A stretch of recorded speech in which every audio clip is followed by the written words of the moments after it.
The joke leads me down one path, and then it switches the path on me suddenly, and it hits me with a hammer. It's just, here we go, folks. You have outstretched yourself when you're doing it right on making it as horrific as you can. And bam! Farm them with as polite a title as you can. The Aristocrats. The Aristocrats. The Aristocrats.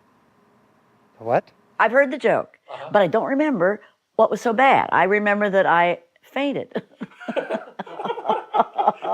That joke's been around. The Aristocrats is always like a classic. In fact, they told it on that it was a Nina or the Pinta or the Santa Maria when Columbus was crossing the ocean. I think Lincoln told me. I'm not quite sure. I was at the theater at the time. I was an usher. Of all the jokes to do a documentary about, you chose this one. There was this secret society, Chevy Chase and Michael O'Donoghue, I think John Belushi and some others. They had this coven of people who would tell this joke over and over again. Chevy Chase supposedly used to have parties, and the criteria was you had the mom, the dad, the son, the daughter, and a dog. And you had to talk with some combination of that without repeating yourself. If you repeated yourself, you were out. The idea was that we got to break a half an hour. You know, we got to make this joke last more than a half an hour. And I don't know whether they ever did. Apparently O'Donoghue came close. But died in the attempt. Not well known. I heard Michael O'Donoghue did it for 90 minutes once. It's the only joke I know that people talk about. I'm always shocked when people don't know this joke. It is a pervasive joke. It was a burlesque kind of a joke. It had been kicked around a lot, you know. I remember it the same you remember any first, like the first time you hear a cut from a Lenny Bruce album. It was shocking. You'd never heard that. I heard it from a gentleman who was running Second City in Chicago. At UCLA, working on the humor magazine, the editor at the time told me the joke. Bill Hicks, that's where I heard it. I think I first heard the Aristocrats while doing Blow in Catch a Rising Star with Richard Belzer. This joke is a friend of every comedian in the world. I first went to the Improv nightclub in New York in '73, did some stand-up comedy there, became the manager, and got to meet the best young comedians of that time. Got a real education in the comedy world, and one of the things that was always extremely consistent wherever you went was the Aristocrats joke. I had heard about the Aristocrats joke. We do comedy, and we work places that have comedy, but we're also in the magic world, so we always are kind of observers of the comedy world. There was always this secret handshake of a whole culture thing that was, to me, symbolized by the joke, the Aristocrats. I don't think comics should be that proud, quite frankly, about repeating a joke that's been going on since Bud Friedman opened the first improv next to the pyramids. You dig? I don't think comedians told this kind of joke on stage. How many people tell jokes on stage? People usually have routines, or they string together small, short observations. I mean, you don't do jokes on stage ever. That's the total kiss of death because you're viewed as a big old hack. You know the way those urban legends go, that people always knew somebody who saw this guy doing it, but I never saw anyone performing it. It's the kind of joke that you love telling other comics. We would just tell them to each other, and it never had anything to do with our act. It was this kind of thing that you would share with the musicians. It just remained in the business, swirling round. A lot of the funniest stuff happened actually after the audience left. We're different. We're in here. There's no rules. The headmaster went home. We got the dormitory to ourselves. Where do you hear this, you know? I have a recollection of the joke being told at about 4:30, 5 o'clock in the morning for a bunch of comedians. And you always saved it like a powerhouse. That was one of those toppers that you could pull out. There was almost like a chorus of the punchline, you know? And what's it called? But the jokes that we used to love telling, and the jokes that I always loved, were these jokes that have this body of performance in the middle. It's a show-offy kind of an inside thing for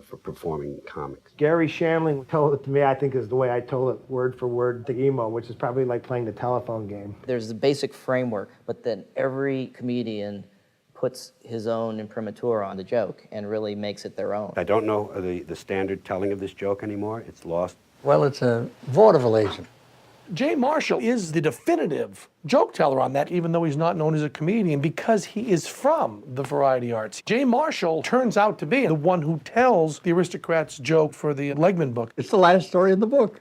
He gets the whole thing across in 2 or 3 sentences. The vaudeville agent is interviewing acts, and an act comes in, and he says, "What do you do?" He says, "Well, my wife and I come out and take our clothes off, then we sit on the stage, and the kids come out and wallow in it." He says, "What kind of an act do you call that?" He says, "We call it the Aristocrats." The joke sucks. You suck for having the idea of putting this on a documentary. I hate the joke. The piece of shit, stolen, pretend to be humor. Although the premise is funny. Let me backtrack just a bit.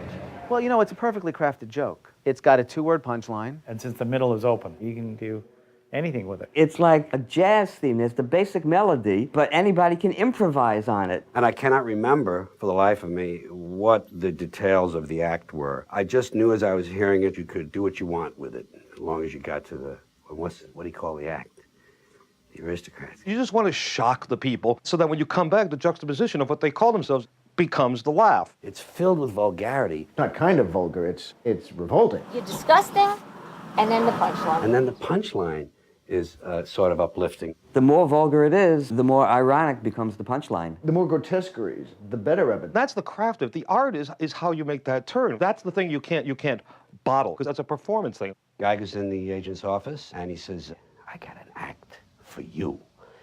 Where'd you hear this? Guy says, tell me a little about it. What's the act? He says, my wife and I come out on stage. I've taken a lot of medicine prior to the appearance, and I've eaten a lot of cabbages and things. She lies down on stage. I squat over her, I pull down my pants, and I shit in her mouth. It's mostly liquid. It's like a diuretic thing. I try to include corn and things that will not break down in the digestive system. Peanuts, of course. I try to get a lot of solid objects so that there's a little action too. It's not just a stream of brown liquid. And it all goes into most, I can hit her mouth pretty well. I do have one polyp. I have a large, kind of a hemorrhoidal polyp that sometimes throws my aim off, and I have to it's kind of like Kentucky windage, but I can usually get it because I can hear whether it's hitting the hollow area of her throat or not. So I get as much as I can in there, and then she gargles with it. We hear the gargling. She gargles and gargles, and then she swallows it, and we're off. It's about 5 minutes total. The guy says, oh, what do you call the act? He says, the Aristocrats. I was making that up, I guess you could tell. The fun of it is where you improvise on the grossness, doing the John Coltrane version of this. This joke was a joy for comics to tell, mainly because it was such a foul chunk of time that you could just be describing the most foul things, and there's nothing that you could come up with that would be wrong. The blank slate, and you get to play. You get to play. How screwed up, how many new things could you think of to make this group of people truly bizarre? Whether it's a shuffleboard up a nice animals behind, or whether people are swimming in manure. A young girl comes on stage singing Nearer My God to Thee while juggling torches. These are my two children. They pass gas to the tune of What a Wonderful World in unison. One of the sons is playing a xylophone with his cock. They have a midget uncle with 3 dicks coming out of his head. I come out dressed as Hitler in crotchless panties. I am catching the ping pong balls, and I'm catching them in my ass. He comes on my wife's tits. We wait like a half an hour till it hardens, then I chip it off with a chisel. 6 midgets come out. They have sex in a kiddie pool full of beef entrails and aborted fetuses. Little midgets. They all start coming, one by one. And shoot fountains of jism into the $100 seats. You know the fountains outside the Bellagio, how they're coordinated like that?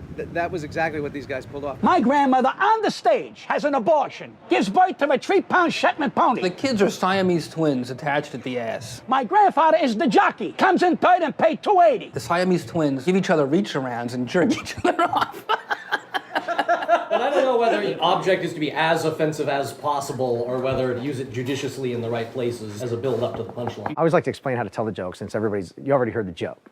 So this is how when you want to tell a joke, you have to make sure it's just really filthy. The filthier the better. Guy goes into a talent agent's office, says, I have the greatest act in the world. Talent agent says, what's the act? That's all you got to memorize. You could ad-lib right up to the punchline. All you had to do is remember one word. The rest of it is just you make it. I always make it up every time I tell it. It's something different. They would be naked. It would have something to do with peeing. We're high-flying trapeze performers. We fly over the audience doing triple gainers. We piss over the first 3 rows. Include feces. He takes a crap on the stage, jumps in the pile of shit, and they take a big group shit. The women slide on their asses all the way up through this shit. We just roll around in the shit. And they just start skating in the shit. People skating shit. Dabbles in the shit, they do a little dance. Dabbles in the piss, they do a little dance. Waddling in the shit and the piss, and they're whopping in each other's face. One of them takes a shit. And everybody slides through it. They slide through. They end up in the splits in the shit. They go into the splits. They have But a that's big the- finish. That's the finish? I thought they peed on each other, too. Include vomit. Gets sick, vomits, eats the vomit. Everybody starts puking. And then one of them vomited on, and that made everybody else sick. Wait, that made everybody sick? Hey, shit and pee? No problem. No, but the vomit You made had vomit. Forget it. So scatological, it's edge humor, it's pushing the edge of what you can take. And once the edge is crossed, then you start getting hysterical over it. Me and my wife come up on stage. She takes a dump in this big metal bucket. She's got a bucket of shit. She pours it on the guy's head. My son, the little one, he's 3 years old. This is the part that's adorable. Takes a bucket of shit, throws it in her face. She then takes the bucket of puke, shit, and piss, puts it over her head like a helmet, starts parading around on stage like a little midget Nazi. Such disgusting references, one after another. Kind of makes its own gravy, this joke. It's a disgusting joke. It's shit. But the only reason I could say that is because I'm really kind of an aristocrat. Do they actually eat shit at any point during the act? Oh, absolutely. I've heard shitting and eating it. She reaches into the back of Grandpa's diapers, pulls out a ball of shit, starts eating it like an apple. I've heard bringing animals and bestiality into it. I forgot the dog. There's a dog, too. And the dog, oh! Then the dog fucks the girl. That's called bestiality. Yes. It's in the Bible. It's in my diary. He said it's in his diary. And I knew his dog. I've heard, maybe we could do a version. I mean, it's unbelievable, along with the dog, but the entire family is involved. It's a family act, which adds such a fucked up dimension to it anyway. Include children in the act, unspeakable acts that the children were performing with and on each other. People can get up on stage if they want to, finger my niece or touch my nephew's penis. There should be high-risk behaviors, mixing of body fluids, blood from every hole. A lot of you are probably saying, well, wait, backtrack a little here. Where did the blood come from? You didn't say anything about blood. Well, if a guy is fist-fucking his daughter, who's young and her asshole is pretty small, and this is a grown man with a big hand, he could be like a longshoreman. He could have arms like Popeye, where it's like the arm is like that wide and her asshole is that small. Think about that for a second. I'll wait. Well, naturally she's gonna be bleeding. I'm just making a point. The people are abusing each other. There's incest. And all of the things that cross lines. So you get to play with people's little danger zones. I fuck my wife, I fuck my sister, I fuck my son. Everybody's fuck. It's like a Tourette syndrome joke. I'm horrified and yet drawn to it. It's like a dog with 3 legs. You don't want to look, but you just... It's the perfect joke. Just hearing out loud descriptions of giddy shit-covered incest and other poems by Maya Angelou. It is the one joke where you get to invent every sick act you could imagine, load it up into this joke, and never actually be accused of gilding the lily. So the way I heard it was always a very sweet beginning. That is what killed me. The sweetness of the guy who walks in, knocks on this very talented talent agency, says, "Hi, we have an act. I was wondering if I could have just a moment of your time." Go ahead. You have 1 minute to tell me about your act. He says, "Well, it's a very different act. It's a bit of a novelty. It's myself, my wife, and my kids. First, I come out. I'm in a tuxedo. My wife is in a gown. We take a bow. The music starts. We do a little dance. My wife lifts her skirt. I start fucking my wife. She starts sucking me. My son comes in. He drops his drawers. Now he's fucking my wife. I have a daughter. She's 15. She comes in. So now my wife is going down on my son. My son's got his arm up my daughter. My daughter's giving me head. It's a beautiful thing. When music comes to a big finish, we're all fucking, and everything is just everybody's. At one point, my daughter is on her back. She's grabbing both my son and myself in both hands. My wife is singing, and then we all drop our drawers and take a huge shit on the stage." Guy says, "Well, that's a hell of an act. What do you call yourselves?" He says, "The Aristocrats." So there is the joke, that you get to actually say that somebody had their arm up their daughter, which is you don't really hear often. Some people, when they tell it, really focus on the fecal matter.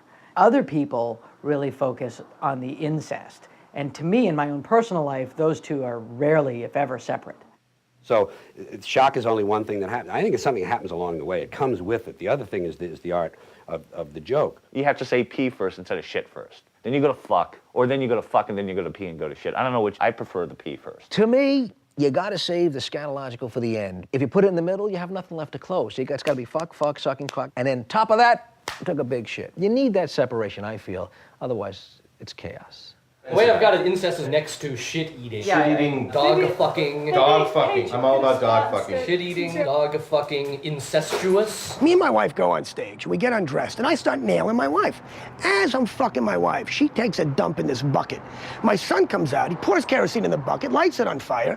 Our trained dog, Fifi, comes out, jumps through a ring of fire. My son fucks the dog. My daughter comes out, the dog fucks my daughter. We all say, "Good night, ladies and gentlemen, you've been great." Standing ovation every time. It starts with a little dick sucking. The gals drop to their knees, start sucking off the boys. And let me tell you something, when my 7-year-old daughter is giving a blowjob to my 11-year-old son, it's priceless.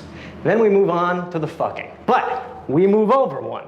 So now I'm fucking my 7-year-old daughter, my son is fucking his grandmother, and my father is fucking my wife. And then the denouement, the butt fucking. We move over one more time. So I'm fucking my mother in the ass, my son is fucking his mother in the ass, and my father is fucking his granddaughter in the ass. The men pull out, jerk off into a dish, and the women slurp it down. It's a real crowd pleaser, family act. I go up on stage, I start to jerk off in a shot glass. My wife comes out, takes a belt of my splooge, takes off his skirt, shits in a bucket. My son pulls the shit out of the bucket and starts juggling it while he's pissing into the mouth of his older sister, who's being butt-fucked by the family dog. Grandpa drops his pants, starts fucking a dog in the ass, and the whole show ends with a big circle jerk around Grandma. And here's the kicker, Grandma's dead. I mean, it has to be really filthy dirty, the act. It should start off, let's say it just starts off kind of titillating, and then it turns pornographic. I mean, and then it starts to be the kind of thing where if your daughter was involved, you'd have to go and help her, you know, at any cost. The police might not even step in. And the talent agent says, that's awful. What do you call the act? Like he wants to know after hearing, then like the name's the important thing. Which I don't understand why he would say that. I think because it doesn't matter what it's called, because no one is going to book this show. Where did these people find employment? How did they develop this act? What made them think that this was entertaining? I mean, it's surprising that they're not all in jail.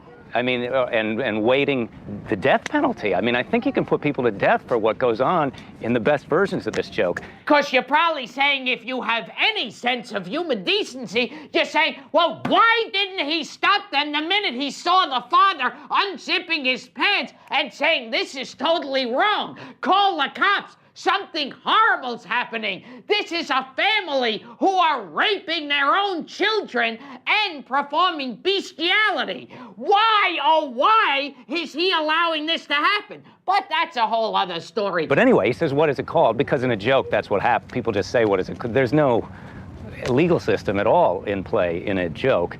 Then the guy goes, the aristocrats. And I always throw in that. That seems to make the whole joke. The aristocrats. The aristocrats. Oh, yeah. That's great. The aristocrats. I think it's all this. Just for Drew.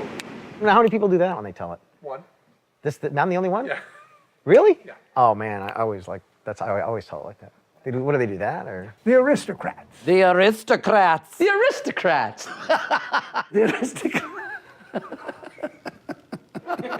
I never make it to the end. I crumble. I said, now it's the loveliest joke. Whoever told it to me, when they finished, they're covered in sweat, and they're covered in cum, and they're covered in shit, and what do you call yourselves? The aristocrats. No, it's so great. Tell Drew I at least went like this. Aristocrats. Oh, no, that's really all there is to it. You have to have like blood, shit, piss, and then this. So this cocksucker, what is it? This cocksucker fucks this shit everywhere. The cocksucker goes into a fucking, and there's something fecal. Is it fetal or fetal? No, fetal is fetal. Yeah. And the agent is fucking a dog. The Pope in the corner. The trouble is, I'd never heard this joke. The whole shit thing. I think it's just. But you don't know. The punchline doesn't work. And this guy says, I got this act. And it's a family act. And the guy says, I got shit everywhere. I want a family act? No, that could work. The guy, he says, what do you want? He goes, am I bothering you? You do it good. Have you done it? Give it to me and I'll film you now. It takes a lot more skill than it looks like to tell it well. All right, here it is. 3 people walk into a theatrical agent's office. And they say, we have an act to show you, and we're called the aristocrats. Fuck. It's just a guy goes into a talent agent's office. A lot of people make it elaborate, doesn't matter where. It's a steamy little, horrible, horrible office. There's barely room. It's so funny whenever have you ever been to Joe Franklin's office? Well, I've been in this office since 2000 BC. I was in a different office until they condemned the building. Frank Sinatra sat here, Bette Midler, Billy Crystal sat here, Michael Jackson, Julia Roberts was my secretary here, produced the world's longest running TV show here. I'm Joe Franklin. It's that office. Man walks into an agent's office and it's just like a desk, you know, a couple of chairs, a telephone. Stop dancing around, motherfucker, and tell the fucking thing. Phone, square room like a box. All right already. You are fucking horrible. Tell the fucking joke. Tell the thing. All right. My wife comes out in a beautiful evening gown, plays Tea for Two on the xylophone. With her cunt? No. Then my grandparents come out and they sing God Bless America. It's real patriotic. While fucking each other? Yeah. Gonna see an old woman's cunt that looks like silly putty. So then you killed me. You're killing me here. You're a loser. You can't tell a fucking joke. My son comes out, I shoot him in the head, and I fuck the bullet hole. And then my daughter comes on stage. She's a real sexy 9-year-old. I hit her in the head with an axe handle, burn her cunt with a curling iron, put a fish hook through my cock, fuck her, kill her, and take a shit on her dead body. That's the kind of delivery you need. Cocksucker. I actually stretched it out once to 2.5 hours, but I blew the punchline. I got all the way to the end. It involved white slavery and a Zeppelin race, and then at the end I got the Aristocats. Crats! Ah! It's the Aristocrats, not to be confused with the wonderful Disney film, The Aristocats. Often, I would go, but he's stuck and she's doing that. What do you call yourself? The Aristocats. Oh, no, the Aristocrats. So the people would think that that was part of the joke, that the guy himself got the name wrong, and people would be saying, why did he say cats and then crack? He didn't. I just had a problem. Which was more absurd. I go, wait a second, you have a joke that takes 11 minutes to tell, and you don't really understand the punchline? So it was a bit of a dangerous joke for me. But I tell it to you to help others, so that the kids who come after me won't live the horror, the shame that I did. I hate jokes. I can't remember them. The only joke I could ever tell is about a man goes into a pub in Glasgow, and he sees another guy, and the other guy hits him over the head with an iron bar. And he says, hey, ow, are you trying to be funny? And the guy says, no. I'm sorry, I'm coming good. I'm sorry, I'm fucking good at jokes. I don't do jokes, and I don't even want to do this. But when they beg, it gets so ridiculous. With my kind of thing, it's always attitude. I've never been one to pick up on jokes, to be very honest. Not that there's anything wrong in it, but it's never been my thing. When I told the emo, he looked like, my God, that's the joke I should have written, but I never will. I mean, that is an emo joke. These three guys walk in. They say, we have a great, great act, and they all unzip their flies, and they pee on the floor. Then they all pull down their pants, and they poo on the floor, and then they all put their fingers down their throat, and they vomit, and then they start slip sliding. And the agent said, what do you call yourselves? And they said, the Aristocrats. Then there are people who just really love the writing of the joke and the mood of the joke. And the agent says, I love it, but I'm not going to book you until I see you live. Now, I'm going out this weekend to see the butt-fucking Fauntleroys and the shit-eating grannies. Presuming I like you as much as I think I will, let me ask you this. Are you married to the name The Aristocrats? There's a slightly more writerly version of the joke. A manager is trying to sell performers to a club owner. And the club owner goes, okay, yeah, what's your act do? A girl comes out and she sucks off a donkey, and a guy comes out, pisses on the girl, and he pisses on the donkey. Says, listen, we have a classy joint here. I'm not sure that's kind of right. Wait, you'll really enjoy The Aristocrats. The manager had to come up quickly with a name to try and sell the group, so there's motivation there. And it's a feel-good ending. Gets you here and gets you here. You know what I'm saying? I like to think the manager's lying, that they don't do all that stuff. They sing and they're funny, but he now has to go back and say, listen, I've sold you, but there's this other thing you're going to have to do. You know, you're going to have to shag a donkey and shit. What? The guy's saxophone, the fucking what? What was that donkey shit? And of course, everybody's style in telling the joke. So the William Morris office wants to work with this act. It's a family act. That sounds like it'd go with Smothers Brothers, a family opening act. What do they do? They do some juggling. It's a juggling act. Juggling thing, and then the father drops one of the clubs and asks his son to pick it up. So his dad just knees him right in the balls. No. Then the mother does a topless thing and goes down on the father. No. The kids come out naked. Naked children? And then they do they do a sex act, and then they throw up. They throw up. Where have they worked? They worked all the best places. All the best places. You want to know what they're want to know? I'm not necessarily. No. Well, ask me. It's kind of important. This is okay. What is their name? The Aristocrats. The what? The Aristocrats? The Aristocrats. But you didn't think that was funny? No. Huh. It's a classic. What makes that a classic? Classic withstands the test of time, and The Aristocrats is one of those classic jokes that has gone through 50, 60, 70 years of being told. So no matter how many times I hear it, I'll think it's funny? Whenever you say Aristocrat, the audience falls down. Oh, I didn't. Well, you're a straight man. You're not supposed to. Aristocrats is so much about the kind of signature that a comedian puts on it. That's what we do. You make it your own. Yeah, in the Amish version, the father flicks on a light, the mother's using a radio remote, watching television, and he goes, "What do you call yourself?" "'Tis well we call ourselves the aristocrats." It's the last thing. First I come out on stage, and I am pregnant. A friend of mine comes out, and he starts fucking me up the ass. The baby starts sucking the penis of the guy who's fucking me up the ass. I start getting contractions and giving birth. The baby starts coming out, and cum starts coming out of the baby's mouth. I mean, come on. Birth, what is more beautiful than birth? This woman comes into his office and she wants representation. She says, "I'm the centerpiece. My husband comes out, he bends down, he goes down on me." We used to have Grandma blowing Grandpa while she had a kazoo out of her ass playing Begin the Begin, but she claims that these days she doesn't have the wind for it anymore. Personally, I think she's tired of blowing the guy after 54 years. It gets a little tiresome. The comedians have done it in the way they tell it, but then as you're listening to it, all of your own personal orientations you bring to this joke, and so it's funny for different reasons. Sure, I could have told it some other way, some scatological bullshit that these boys love. No, I needed the woman's point of view. And you notice, the first sex act was the husband going down on the woman. The man would immediately had a blowjob in there. Grandma, by the way, is a talent, a gift beyond. If she was born in another era, she could have been Liza Minnelli. That talented. But because she was in the wrong time and place, she ended up playing Begin the Begin out of her asshole. There are different rules for women, different rules. Men are expected to talk dirty, and women are supposed to be ladylike.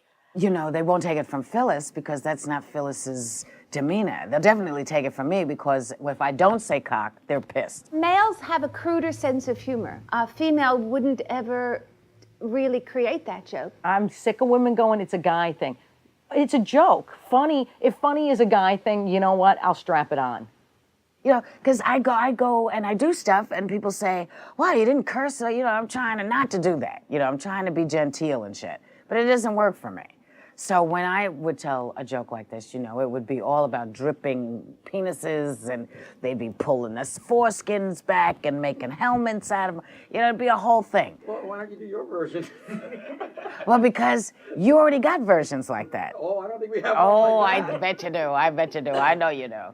The four guys walk in and they say, "Let's see the act," and four guys take their pants down and they take their giant penises and they take the foreskin and they go like this, and they pull up the penises like this and they go, "What?" And they pull it down over themselves and they start to sing,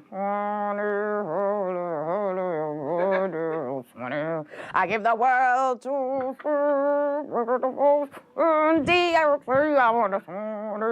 That's the kind of joke I would fucking tell. Like, how could you clean that joke up? I guess you could clean it up by saying they're making love, but it's still, they're already brothers and sisters, so it's already incest. You're already in a big hole. Well, actually, when the curtain rises, there we are on stage, me, my two daughters, my wife, and a gorilla named Daisy from the Belgian Congo. My daughter pulls my index finger, at which point I let out a thunderous fart. My wife does a very sexy striptease dance on a tom-tom. Following that, I have a violent love affair with the gorilla Daisy, if you know what I mean. But have no fear.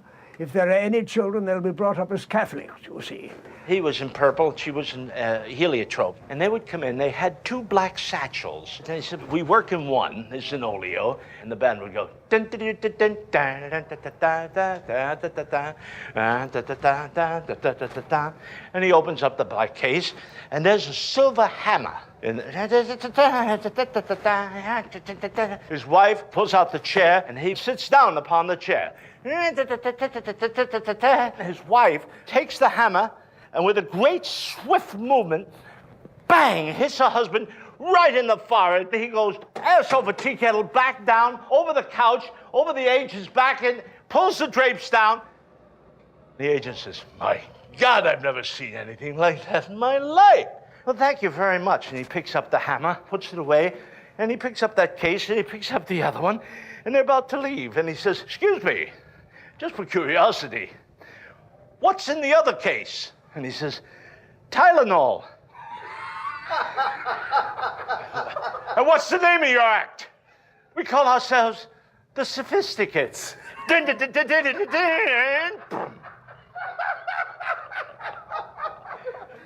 That's how I heard it. They are my generation of entertainer.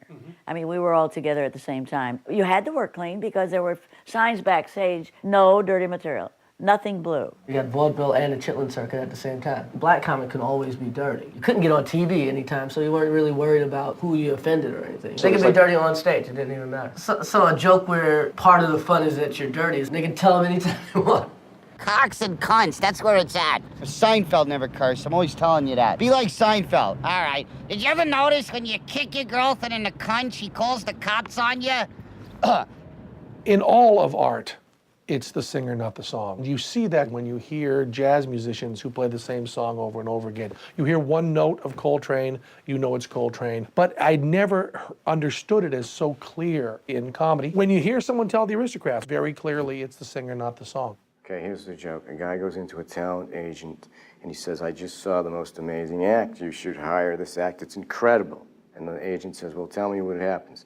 He says, well, there's a family out on a stage. There's a husband and a wife and 3 little girls, like 12, 8, and 4. And they're just sitting there and they're all reading. And there's a little ceramic ballerina going around playing Mozart music. And it's very calm and the lighting is beautiful. And then the father gets up and he walks off stage and he comes back with flowers and he gives one to the wife and one to each of the daughters and they, oh, Daddy, we love you. You're my precious angels. And everything is so nice and smiling. Then the father gets up and he leaves again and he comes back and he's got a big bottle of whiskey and a baseball bat and he starts drinking the whiskey and he goes over to the wife and he starts smashing her around the shoulders and the legs and he's banging her legs and there's blood gushing everywhere and the daughters are screaming and he chases the daughters around and he smashes them on the back of the legs and there's screaming and blood everywhere.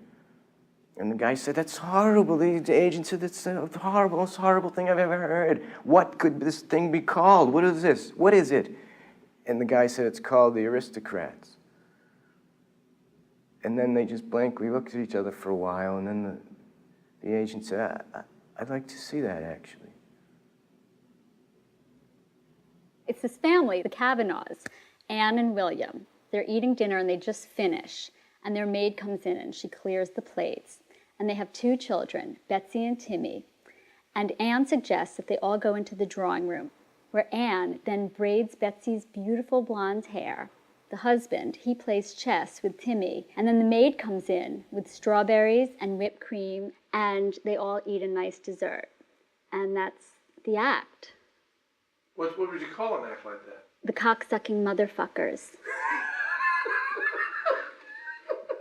There is another which uses the same word, aristocrat, so maybe we can go there instead. There were 3 missionaries, a Catholic, a Buddhist, and a Jew who were out in the middle of Africa, and they were caught by headhunters. The chief came up and said, afternoon, gentlemen, you have your options, death, or you can meet the aristocrats. First is the Jewish rabbi, and they say, have you made up your mind? He says, oh, absolutely. Perhaps there's an afterlife. I'm not really sure about that. We certainly value the life on earth. I have decided I will go with meeting the aristocrats.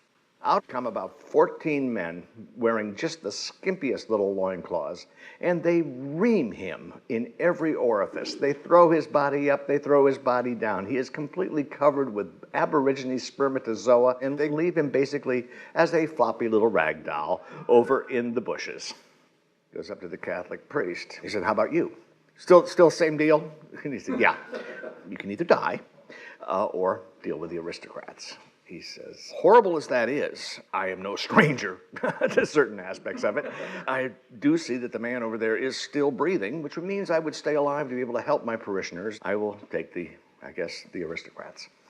And it's same song, second verse. They have him in so many ways that he has never even dreamt of. He is lying, panting, barely audible breaths lying in the underbrush. The Buddhist says, I believe that we are only here for a short time anyway. I will take death. And the chief says, okay, fine, death it is. But first, the aristocrats.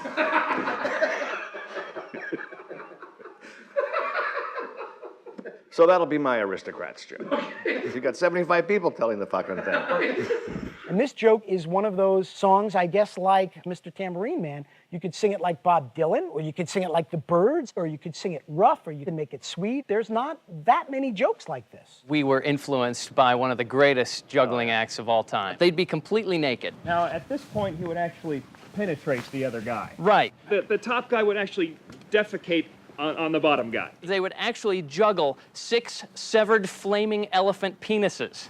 Yeah. They were called the incredible, towering, flaming, naked elephant penis juggling brothers. They changed it to the aristocrats. You can make the joke funny and still keep it in your personality. So I saw Christopher Walken tell that story. I think, I don't know, it was James Lipton's cock-sucking extravaganza. Where he laid claim to the story actually happening. This happened. My uncle was a talent agent, sort of a Broadway Danny Rose sort of guy. Man comes in, says to my uncle, I think I might have the act that you're looking for. It involves my whole family. My uncle stopped him and said, it's crazy. What do you mean, your whole family? That's, the man says, the gift my wife has is unloaded on the audience, and that is projectile vomiting. It's all over the front row. Gallagher, that putz, would wish this sort of this sort of thing was possible from a watermelon. Forget it. This is what's happening to my uncle. He starts to chuckle, but he also is frightened for his life. He senses, ask the name first, then get him out. Don't give him the bum's rush, because this fuck will kill you, clearly. To me, in this joke, you get to show off your writing, sort of. So a family walks into the agent's office, and they want to audition their new act. Mom does a naked cartwheel through the air and lands flat on her back. She spreads her legs wide and turns over to reveal a cherry-colored ass. Son comes over and begins to jack off. In fact, the vigor of youth allows him to do this over and over again. Sis, whose tits are practically non-existent, suddenly gets down on all fours. Her hairless paper cut begins twitching with anticipation. Dad springs into action. He spins his daughter around and gives her a little bit of 69. Just then there's a blinding spray that covers the entire family, and Grandma rides in on a red bicycle, pisses all over everyone, and says, ta-da!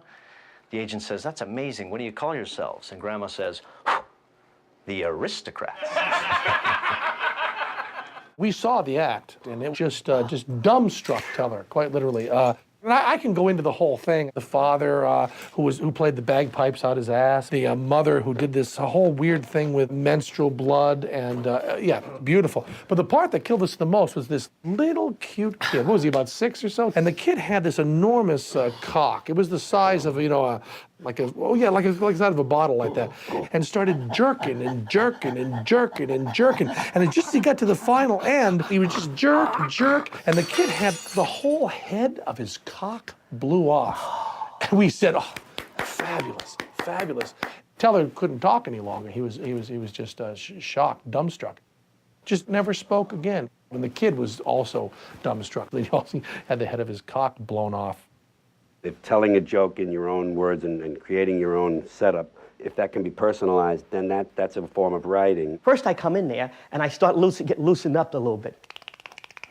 Then I start to stretch my face. Then I like to celebrate the theater. Comedy?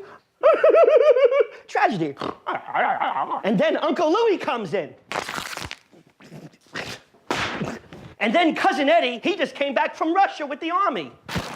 Deutschland, Deutschland, Yugoslavia. I got it. And then Aunt Sadie, she comes in and does an acrobatic number. Hey-o! So a guy goes into a talent agent and he says, hey, dude, check it out, I got a great act. And he's like, it's not a fucking prop act, is it? I would tell that joke, but as you know, I only work off prompter. So unless I can look in the prompter and see, I'm sorry, was it fingering the daughter and eating shit out of the grandmother's ass? I'd hate to get something like that wrong because it really seems to be so delicately worded.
We all have different kinds of cartoons playing in the comic's mind.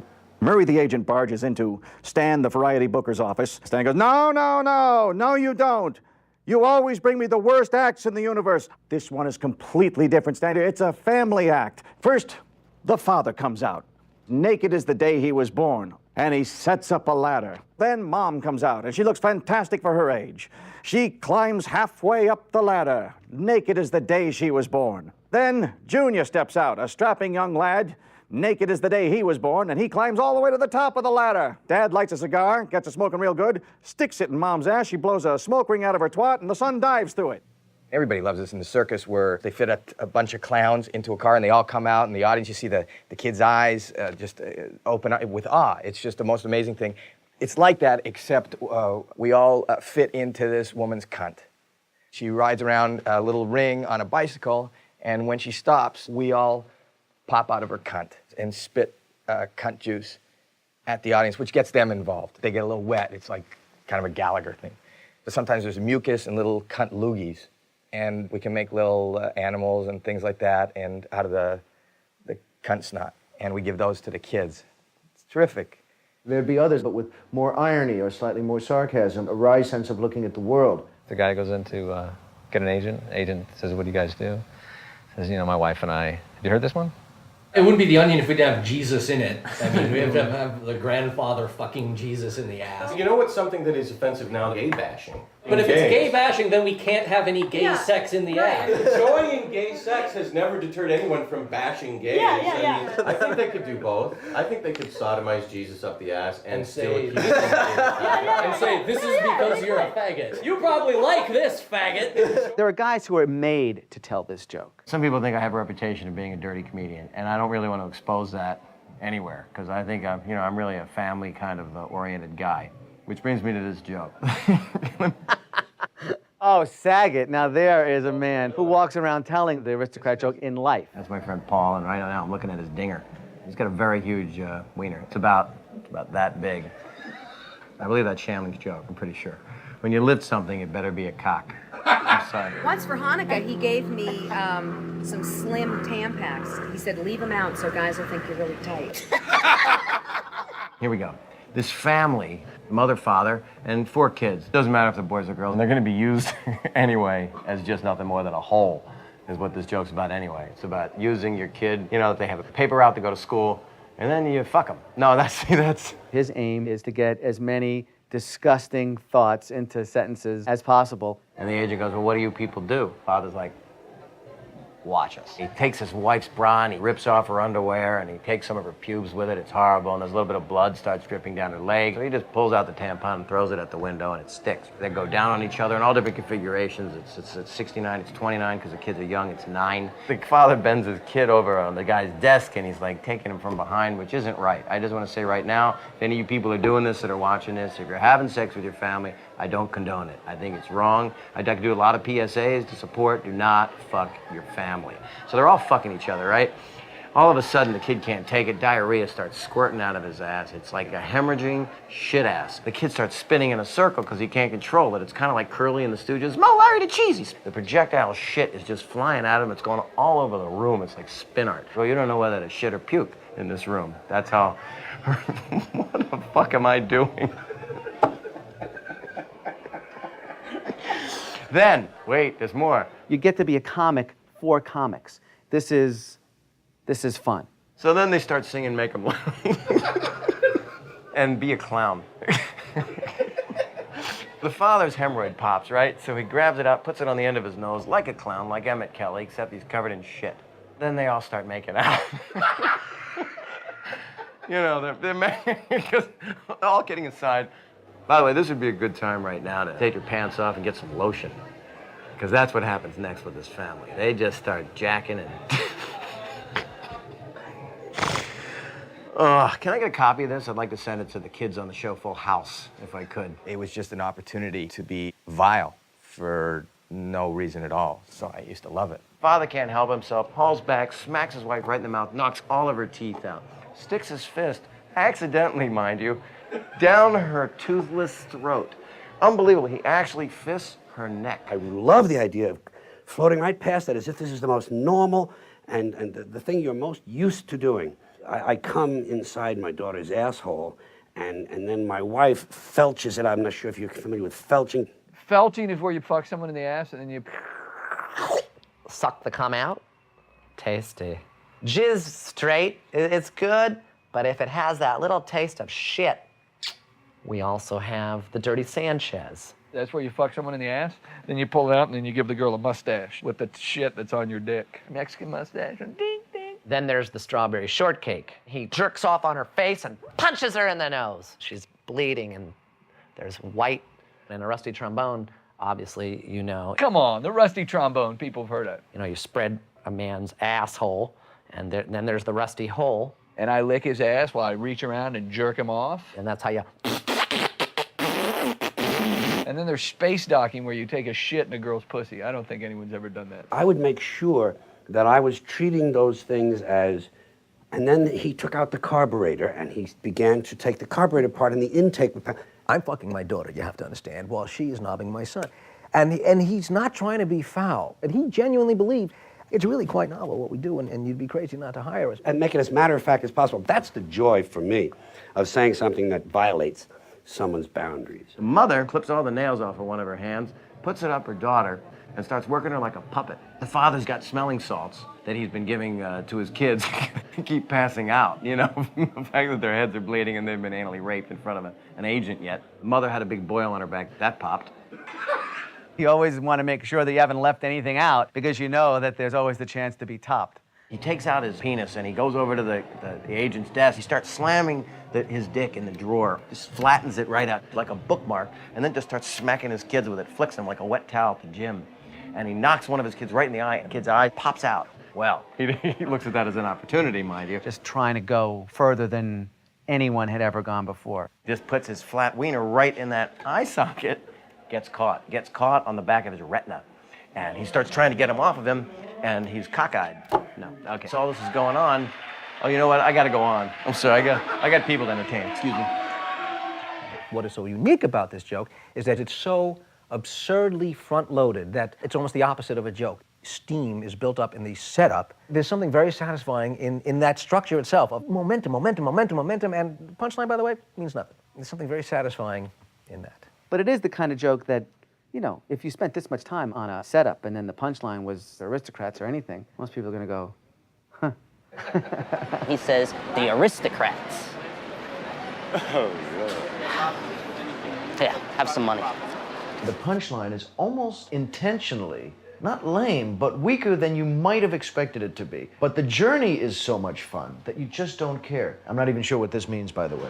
The punchline can be the icing on the cake, but the cake can be really delicious. They slice that little line that runs up the middle of the testicles like a butterfly shrimp at Benihana. Now it looks like some strange sort of mouth.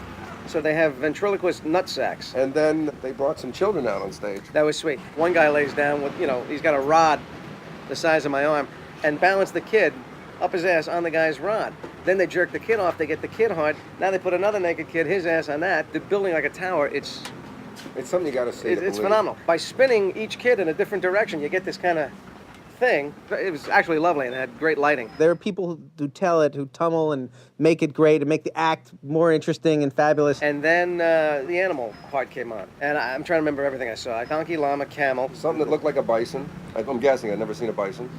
A giant animal that they brought out that you were rubbing. Well, that wasn't an animal. That wasn't an animal. What was it? It wasn't an animal.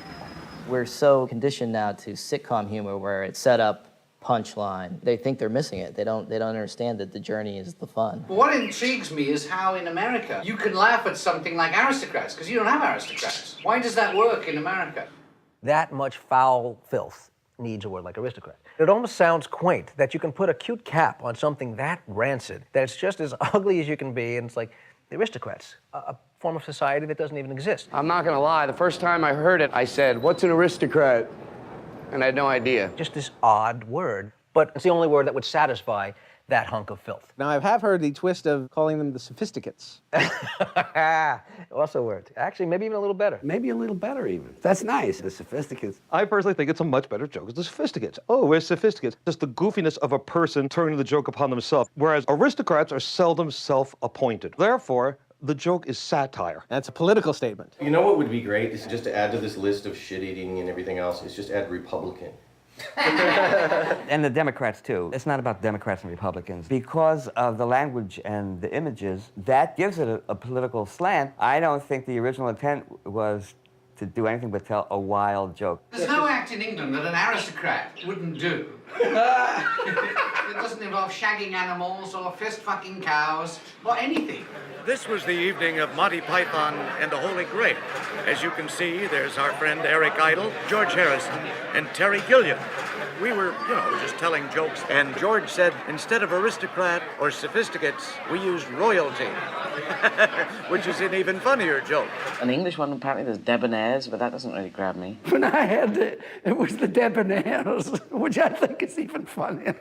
It has a certain je ne sais quoi. The debonaires, I like that. The aristocrats is pretty funny. The more you think about it. I don't know what the other guys are telling you. I have the original. The original was that people who signed the Declaration of Independence are going to have a big party. That's the original way it was told. I'm from Philadelphia. You go to Independence Hall. You see the Liberty Bell, the Declaration of Independence, all that. And there is framed a sketch of the original telling of the aristocrat. And you see Ben Franklin laughing, and you see Betsy Ross taking a dump. Because the original joke, when they slid through the shit and vomit, they hit the bell. And that's what cracked the bell. You look at the signers, there's one very heavy signer. He's the one that fucked up the bell. I told the original. You watch it, a lot of people are going to tell this aristocrat a different way, and that's fucked. This joke, my grandfather told my father, he heard it from his grandfather. It goes all the way back, this joke. Sometimes it was known as the tale of Pushtushkin, the gay rabbi. Ich möchte berichten, right? Weil ich weiß, dass ich schon mal Russisch was Leben sehen. I speak it, ich will hören, wollte ich da. Und die Fülle ist Hakatosh, was Flüre. Was ist das? Die Aristocrats. There's a similar tale, it gets mixed up. My grandfather took this joke so far. His entire life, he lived 67 years. Always in a constant state of this joke. Constant, eat everything he did. Married, children, everything. It was set up. And then just the moment he died, punchline. What do you call it? The aristocrats, he's dead. And then we left. His grandpa's dead. And we're like, oh, the aristocrats. I get it. All of a sudden, his entire life, I get this. We thought, and we were right, that he was crazy. But no one will top him. No one will top this guy, Uncle Janusz. My grandfather's Uncle Janusz. See, that's bad improv right there. My grandfather, Uncle Janusz. I remember being at school, and I remember going home, and my grandmother sitting me down and telling me the joke. She's from Poland, so she only spoke Yiddish. The only English word she knew was cunt. I remember cunt. And I remember saying, eat, and cunt. You know, now that I think back on it, it's probably wrong. There was this story my mother used to tell me. There was a goat in Tammy that my father got very involved with while he was working. They went on the road with this act. My father was blowing this goat over at MGM, and my mother walked in on them, and my mother just thought that was adorable. My mother's a Golden Shower queen. The original movie of Singing in the Rain was a huge Golden Shower extravaganza. But it didn't really get past the censors, which is a shame because there were some wonderful numbers with Mickey Rooney, who was huge with fisting. You know, in the early days in Hollywood, it was completely accepted. I always love show business jokes, these ones that seem a little more inside. And in a very sort of twisted, warped way, this disgusting, foul joke is a joke about the sweet old days of show business. In my show, I'm gonna sit on top of the piano and fit the whole thing in my vagina. The percussionist, I love that word, percussionist, is gonna take his triangle, put it in front of my triangle, and cling-a-ling-a-ling with the trolley, just the way Mama sang it. And then I'm gonna take the banger to the triangle and cling-a-lang it until my clitoris swells up into a large Macy's Day Parade balloon. I'm gonna take that and stretch it out, and I'm gonna wrap it around the microphone cord and fling it over my shoulder the way Mama used to do. As I'm singing, what did I have that I don't have? Where'd that note go? And then the rest of the band's gonna jump up and we're gonna sing, shine your shoes, shine the shoes. And I'm gonna shine my shoes at my vagina juices, put them back on, tap, tap, tap, do a split, and that's the act. I'm gonna call it The Aristocrats. Isn't that terrific? This is a joke that's pretty much exclusive to show business. You never hear a physicist going, "It's a muon, you cunt." And now I have a joke for you, very similar to, that's why the group is called Aristocrats, in the show business theme with a nice turn. There's an audition for a piano player at a very exclusive bar. And a guy shows up and the owner of the club says, "Listen, this is a very, very exclusive place. I'd like you to be able to play all different styles of music, but they have to be very classy." And the guy says, "I can do anything." The guy plays the piano. It's the most beautiful song the owner ever heard of his life. He says, "That's great. I never heard that song before." And he goes, "Well, it's an original. I wrote it myself." He goes, "Oh, really? What's it called?" He says, "It's called My Dog Was Fucking Me in the Ass While My Cat Was Licking My Balls." Well, that's really awful. Do you have any other songs? You know what? I have a wonderful thing I'll play for you. He plays this kind of jazzy tune, and they say, "That was great. What was that?" And he says, "Like Ate Your Sister's Bloody Tampons." Says, "Hey, it's a classy place. Please, no more of that." He goes, "Oh, fine, fine." "You know, I really like your songs. I want to hire you. So go ahead and play for my customers, but just don't tell them any names of your songs." He goes, "Okay, that's all right." Gets that night, he starts playing the piano. The crowd goes crazy, standing ovation. They never heard anything like it. The songs are so beautiful. After about an hour, he says, "Just give me a break. I gotta go to the can." So he leaves, he goes to the bathroom. On his way out, he forgets to zip up his pants. And somebody sees him and says, "Hey, you know, your zipper's undone and your dick's hanging out." He says, "Know it. I wrote it."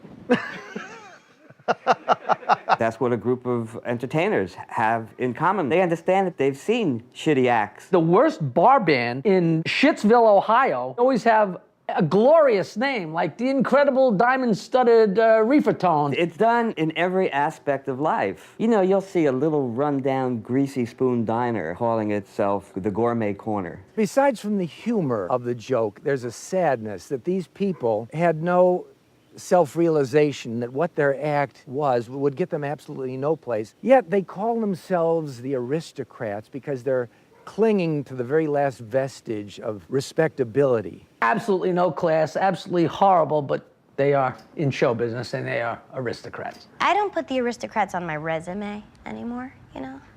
It doesn't take away from, like, my pride. I actually was an aristocrat. It's kind of weird to be a part of that legend. It was my mom, my dad, me, my brother, and my Nana. My father would come out on stage, then music would play, and he would start masturbating. My brother comes out. They do a mutual masturbation, kind of like a dueling banjos. They're holding hands and spin. I stay in a stationary position when the assholes come by, and I lick the assholes. And in one motion, my mother, both pinkies up their assholes as they come. It's pretty spectacular, and it's all about timing. Like on one level, it's a joke about scatological humor and show business, but on another level, it's about a family. It's about the hopes and dreams of that family. My brother has Down syndrome. Did I say that? People might think it's a setback, but really, it's a selling point. It's not a handicap. I don't want to say it's a gift.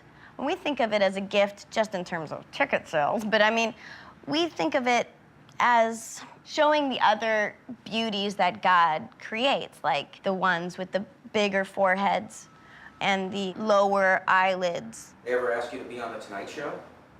Not The Tonight Show, but Joe Franklin loved the Aristocrats. He was like our rehearsal director when Dad and my brother weren't there, and my mother and my Nana weren't there. I was on his show. He said it wasn't a taped show, but we like did a show.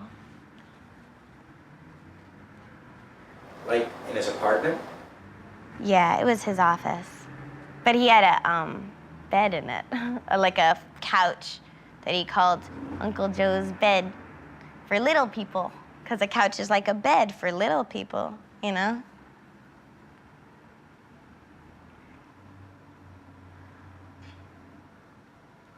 Joe Franklin raped me.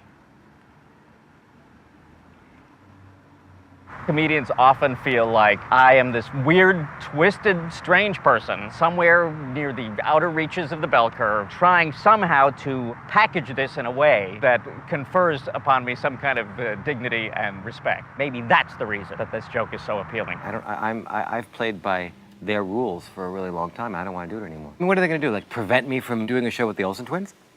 I think you're all skirting around this. I think that you should all be aristocrats. The audience, all of us should be aristocrats. A lot of people are contracted into this puritanical idea that we have to get married when we're young and we can't fuck boys and fuck girls. We can do it all. Starfish are bi. Have you ever seen a starfish eat out another starfish? It takes forever. They do it. Closed the comedy clubs and opened up brothels and bathhouses, glory holes. This is what this country needs. It needs a really tight orgasm. You know, I'm an actor. I was in a lot of TV shows. And I went to this orgy once. I fucked all these people. And somebody whispered in my ear, "You were great on Friends."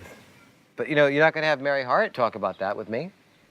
I just want to take an approach to the joke in my way. I'm the agent, and I'm pitching it, okay? So this very athletic blonde man walks onto the stage in a leather Speedo. He has this slightly sadistic nature about him. And he has this fine, fine baby hair all over these very steely pectoral muscles. He has like a treasure trail that goes down, heavy cut man meat, like an 11x7 cock. He's a horse-hung guy. This chick walks out with this rocket body and this artificial rack, and she looks like Carmen Electra, only better. And she starts gently rubbing her pussy. This submissive sissy boy comes out and points at the dick and says, "I want that cock to bust my virgin ass." The chick straps on this dildo and has this really challenging, intense expression on her face and says, "Let me."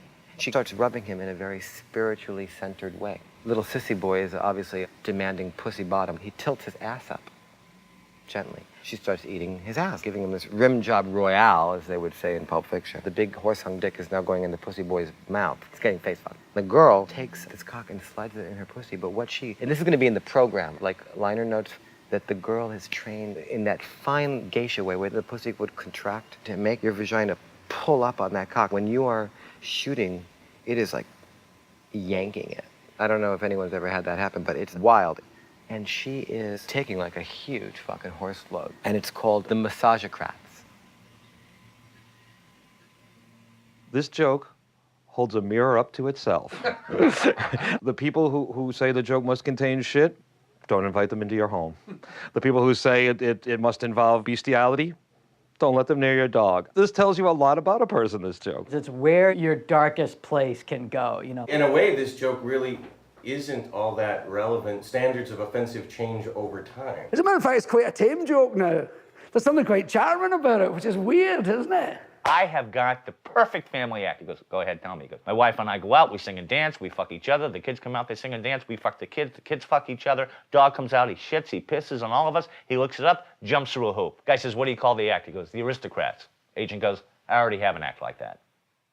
That's what's happened to show business. No matter what, you could come out, fuck the kids, fuck the dogs, doesn't matter. Well, I've already seen that. That's not really a joke anymore. That's actually a really great idea to pitch to a network. I could walk into NBC tomorrow and say, "I have a dysfunctional family idea. So dysfunctional, it defies description. We got people fucking and sucking, blowing armadillos, diddling like an 11-year-old cheerleader. We could bring in people from the past because they can do that now. You know, they get those idiotic ads, Humphrey Bogart and all that other bullshit. If they're fucking major world leaders of the past, like Hitler and Mussolini, Genghis Khan, for God's sakes, I just thought of that, and that's unbelievable. It's not a joke. This would go on TV. And we blow Hitler, and then the next episode, we bite his dick off.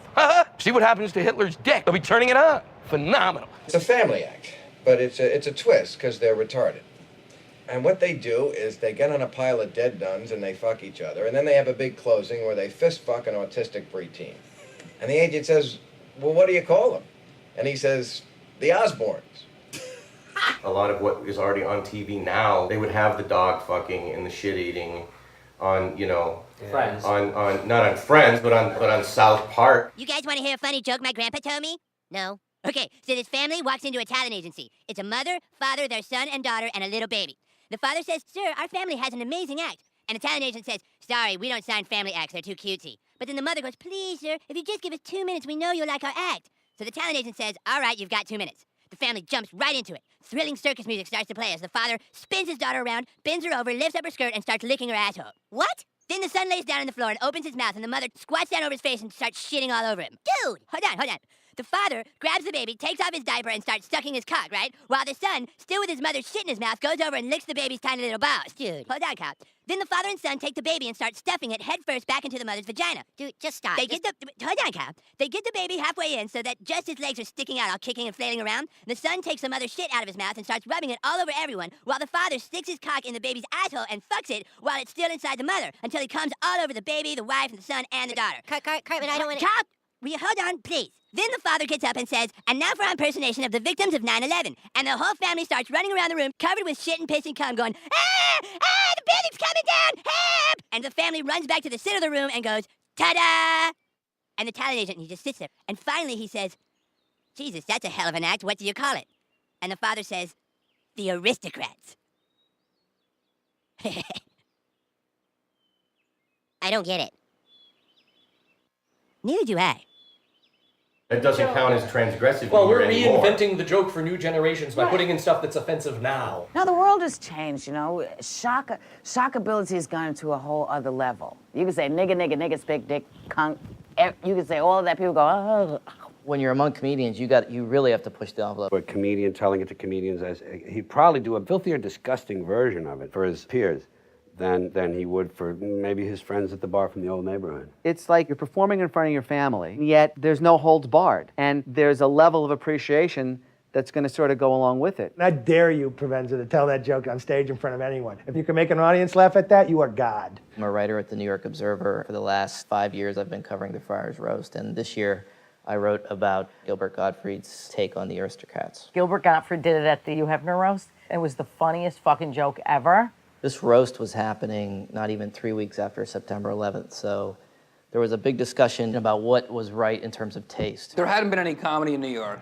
It was very fresh. We were faced with having to put up a show, put on tuxedos, get Hugh Hefner and his pussy posse on a plane. It wasn't an easy sell, but we got him to do it. To his credit, we raised $500,000 for charity, for 9/11 related charities. People needed a laugh, the release. Everybody was pulling back. Everybody was really sort of being careful. Rob Schneider went on first. He was doing great, then he missed a few, and a couple jokes didn't work, and I went up to the mic and I said, Rob, hasn't there been enough bombing in this city?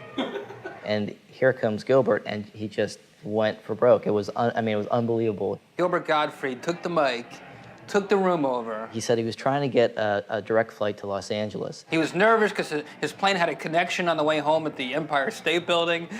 That was when the crowd turned. They started booing him. There was a guy in the audience shouting, too soon, too soon. The crowd was murmuring, and he said, okay. A man, a talent agent is sitting in his office.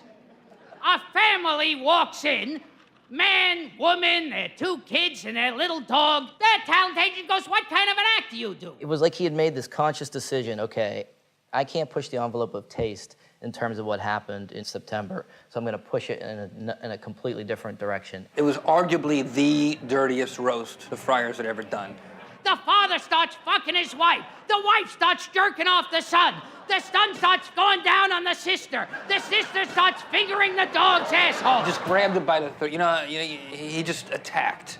Then the son starts blowing his father. You want me to start at the beginning? If you missed any portion, I'll repeat it. There was this weird buzz that came, and you could see the guys up on the dais were looking at each other, and they had this look of familiarity in their eyes. They were all sort of saying, where is he going to take this thing? Then the daughter starts licking out the father's asshole. Then the father shits on the floor. The mother shits on the floor. The dog pisses and shits on the floor. They all jump down into the shit and piss and cum. And they start fucking and sucking each other. And then they take a bow. And the talent agent says, I'll wait till you're ready. I am sitting at a table of all comics. We're on the floor. They might have to clean this up for TV. I was laughing because he just was going so big with it, which I can't imagine Gilbert Gottfried doing. It was probably one of the best single tellings of a joke I've ever heard. Now, where was I? Oh, yes. The son is licking out his father's asshole. I almost died because I couldn't catch my breath laughing. They fucking suck each other and they take a bow. And the talent agent, did you miss any portion of this? The talent agent says, well, that's an interesting act, which is kind of an understatement. The laugh was so deep and cathartic that it was like people were coughing up pieces of lung. It was amazing. And a lot of these people who are watching him or up on the dais, they're all in comedy. And it was as if he had united everybody in that one moment because he told something that they all knew and they all had some sort of handle on it, and he just focused it and did it. He clearly had impressed a lot of people in the room. Now! He pulled this thing out and did it so well and with such fearlessness. I hate to end this on a really sentimental note. There was this sound in the audience that you really knew that there was something was happening here that was outside my grasp and, you know, anyone else who wasn't a total comedy veteran. Again, not a great joke so far as I'm concerned. On the other hand, hear Gilbert Gottfried tell a joke like that, it's a Picasso. The joke, I didn't even care about anymore. I just wanted to see how far he would take it and when he would not stop saying fucking and sucking and fucking. And Watching him go through his apoplectic, rhythmic incantation of the whole thing sort of takes over. The fact that he is saying these particular words almost doesn't matter. He says, what do you call yourself? And they go, the aristocrats. Oh! So it's just a joke. Help! It's as shocking as the first time you heard it, isn't it? Don't touch me. Is that the joke as you remember it? Well, I didn't hear it that way. This is so much worse.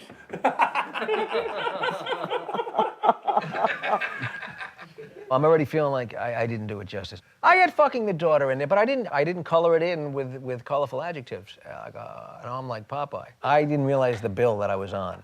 What's the most possibly vile and offensive thing you could add to top all that? If a guy took some of the shit that was on the stage and smeared it on his face and did a blackface routine. Doing a minstrel act. That's good. Add race baiting. Sex anymore, who gives a shit? The racial issue has replaced the sexual issue. I'm the agent and you're the client. Okay. Are you a Jew agent, you filthy hook-nosed thieving fuck? Yeah. The agent says, yeah, what do you do? He goes, black guy comes on and starts sucking my cock like it's a chicken neck bone.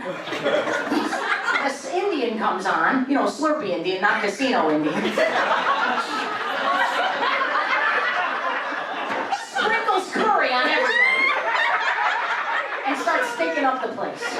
A spit comes on, steals everybody's wallet, and takes a shit on the stage. The black guy grabs a mop, sticks it up the gay guy's ass, and mops up the fucking floor. The agent says, holy shit. What do you guys call yourselves? The fag goes, the aristocrats. One of the cliches people often go to is, now some people do this for shock value. Well, shock is just another uptown word for surprise. Granted, it has a different quality to it, but a joke is about surprising someone. Like 3 women of color, they go in this agent's office, they go, well, what do you do? She goes, well, my sister plays the cello. She plays Chopin's third movement in B minor. I lay on a chase lounge, nude, reading sonnets from Shakespeare. And then my third sister paints a painting very similar to De Croix's The Girl. I go, wow, that sounds good. What do you call this act? She goes, oh, we're nigger cunts. Well, you can't say that. Those are the 2 worst words in the world. I'm a great believer in context. I say you can joke about anything. Funny is funny. If they're told with a funny bone, anything's acceptable. I mean, let's have some fun. Well, you know, after the tragic events of January 3rd, come on. On January 3rd, I left my visa at the Four Seasons on Doheny. It was like... I do like finding out where the line is drawn, deliberately crossing it, bringing some of them with me across the line, and having them be happy that I did. I like to take chances because I just think that, you know, you should. You know, that's what comedy is all about. I pull up mommy's dress and I put my wiener in her butt. And I push it into her unwilling anus. And I move my wiener back and forth until stuff shoots out. Till it's finally just a whole prolapsed rectum. It looks like an ulcerated sea snake. Remember when I took you to SeaWorld? Yeah. And all the stuff shoots on her face. And I stick my cock in her ass. It's like a shillelagh. It's all knotted with boils and fibrous tumors. I'll show you a little bit later. The brother comes out. He eats stuff off her face. With his bleeding anus splattering on the crowd. We give the front row garbage bags. Have you ever seen Gallagher? Yeah, I didn't like it that much myself. And they eat the poop off the floor. And he says, ta-da! And the man says, the aristocrats! And both of the men are probably Jews. That there's still a joke out there that maybe they shouldn't tell. You know, maybe they're taking a chance telling. Maybe they get a little bit nervous as they start the joke. Means something, even in today's day and age. They just get a little murmur inside, and I think that will be what keeps a joke like this special. You know, I never realized any of that stuff was considered dirty, because it's funny, before you guys got here, I was eating a plate of my own shit. And I think, hey, Mal. Hey. Do you know this joke about, the punchline is the aristocrats? I totally do not get it. You don't get the joke? Someone told it to me, but I don't get it. Because it's the whole family's having sex with each other. Is No, that it's- aristocratic? It's more than that. Yeah, I think it's best if we don't break it down. Would you agree with that?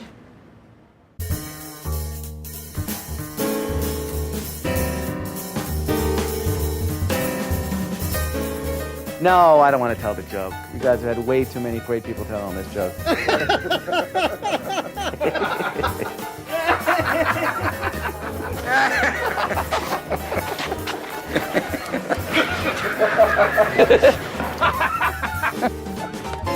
The aristocrats! That's great. The best looking ass in show business. Don't ever ask me to do another favor for you. I guarantee you this will not wind up on my demo tape. I'm not going to work for Disney ever again. Thanks a lot, Paul Provenza. I once asked Dom Herrera, why does anal sex play such a huge role in humor? And he said, I can't tell you, but I could show you.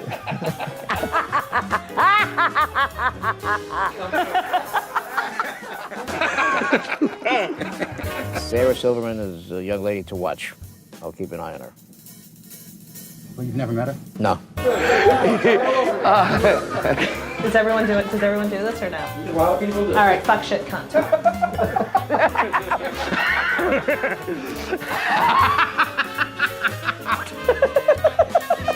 A man goes into a pub, and another guy comes in and hits him on the head with an iron bar. He says, "Hey, was that serious or a joke?" He says, "It was serious." He said, "Thank God, I can't stand jokes like that."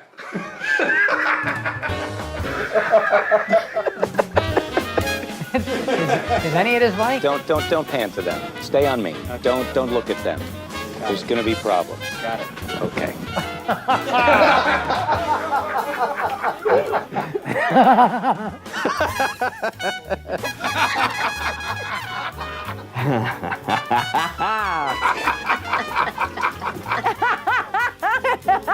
When's this going to be up in Redford's thing? 2020? I'll try to be alive for it.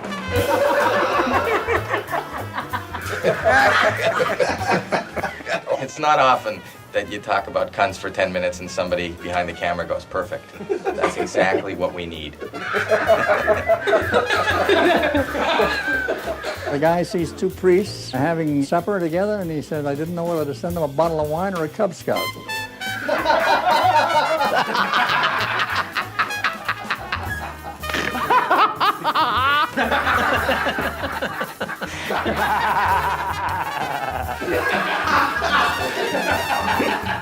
The dog's name is Peanut, and she is blind. She wasn't blind when we got her, but we blinded her just so she'd be a little bit more fun.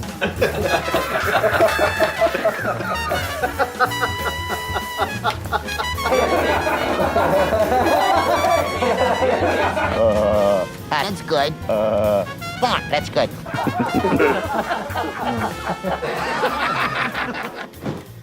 Is this thing on?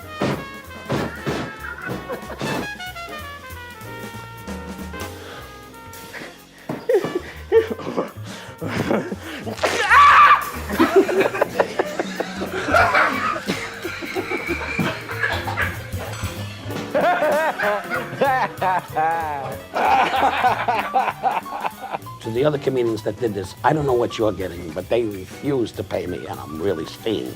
Steamed!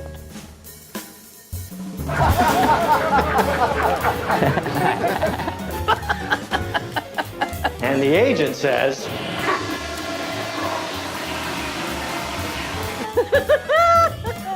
What the fuck am I doing?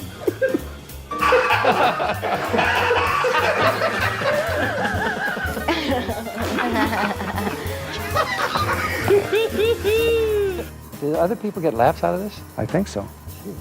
And he says, the aristocrats. It's because it's absolutely the wrong thing to call an act like that. No. Woo.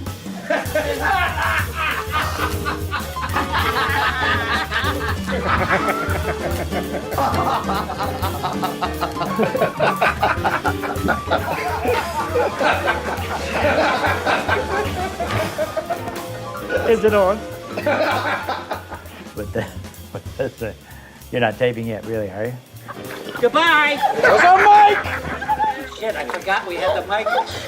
Try this. Ball sacks. Right, I said ball sacks in front of a 6-year-old girl. They're not going to take my 6-year-old away from me. Bye, Robert. Daddy loves you.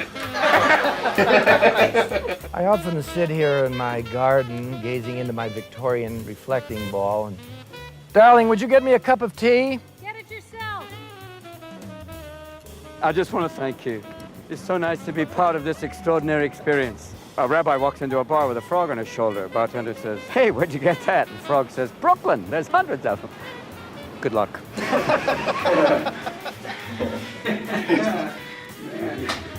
feel like we're all like...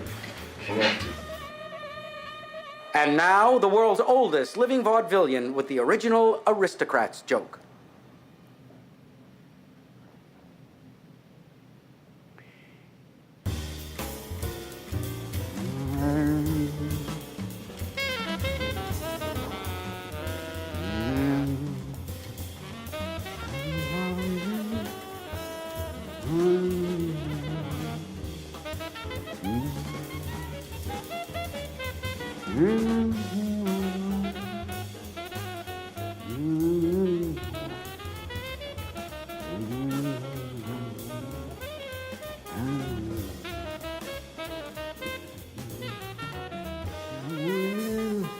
No, this way, this way, this way, this way, this way.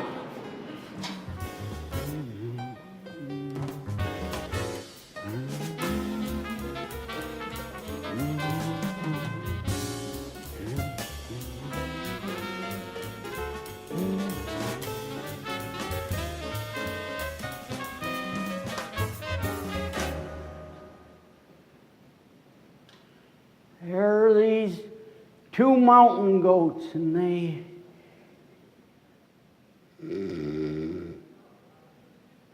Sir, sir, sir, sir.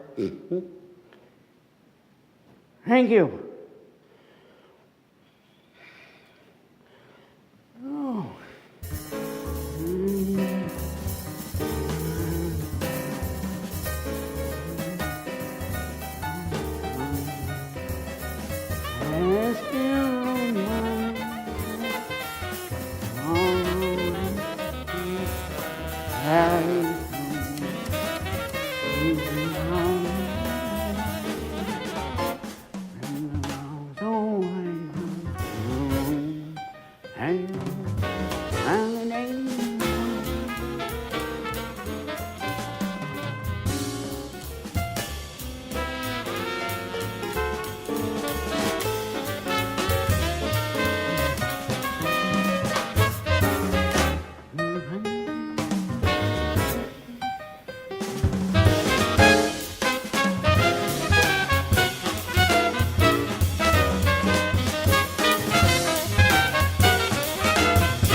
Aristocrat.